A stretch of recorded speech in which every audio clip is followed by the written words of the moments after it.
నమస్కారం. నేను పౌర్ణమిని. నేను శ్రీకృష్ణ మ్యూజిక్ అండ్ డాన్స్ అకాడమీలో విద్యార్థిని. నేను శ్రీమతి కళాశారద గారి శిష్యురాలిని. నేనిప్పుడు కథక్ గురించి చెప్పబోతున్నాను. కథక్. కథక్ అనే పదం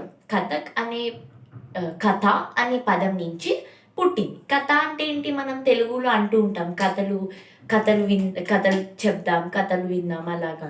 కథ అంటే ఏంటి? స్టోరీస్ అన్నట్టు. సో స్టోరీస్ అనే పదం నుంచి అంటే దాని అర్థం స్టోరీస్ అని అర్థం అన్నమాట.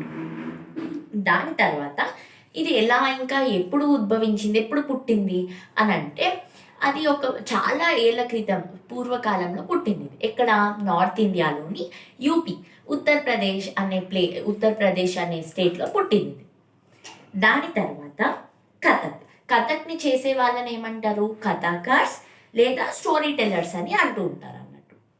దాని తర్వాత మన దేశాన్ని అంటే మన దేశాన్ని పర్షియన్ ఇంకా ముస్లిం రూలర్స్ పరిపాలించారు. అక్కడ ఏమైంది? వాళ్ళ పరిపాలన కింద దాని యొక్క కోర్ట్లీ ఎంటర్టైన్మెంట్ లానే అజ్యూమ్ చేసుకున్నారు అన్నట్టు. కోర్ట్లీ ఎంటర్టైన్మెంట్ అంటే సభలో చేయబడే డాన్స్ అంతే, అది ఒక ఎంటర్టైన్మెంట్ అంతే, ఏదో ఎంటర్టైన్మెంట్ లాగా. కాకపోతే దాన్ని ఒక క్లాసికల్ ఇండియన్ డాన్స్ లాగా ఎవరు గుర్తించలేదు.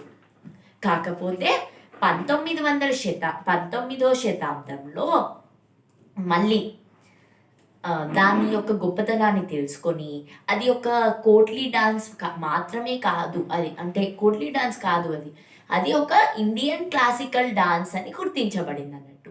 అందరూ కింగ్స్ ఇంకా రాజులు జమీందార్స్ అందరూ దాని యొక్క గొప్పతనాన్ని తెలుసుకున్నారు. దాని తర్వాత ఏమైందంటే కథక్ యొక్క స్కూల్స్ అంటే ఏంటంటే గరానాస్ అంటే ఏంటంటే కథక్ నేర్పించే ప్లేసెస్, స్కూల్స్ అన్నట్టు. అట్లా ఓపెన్ అయ్యాయి, మెల్లమెల్లగా ఓపెన్ అవ్వుకుంటూ వచ్చాయి, అట్లా పుట్టుకుంటూ వచ్చాయి ఆ గరానాస్ అనేవి. దాని తర్వాత కథక్ని 3 డాన్స్ స్టైల్స్లో 3 విధాలుగా చేస్తారు.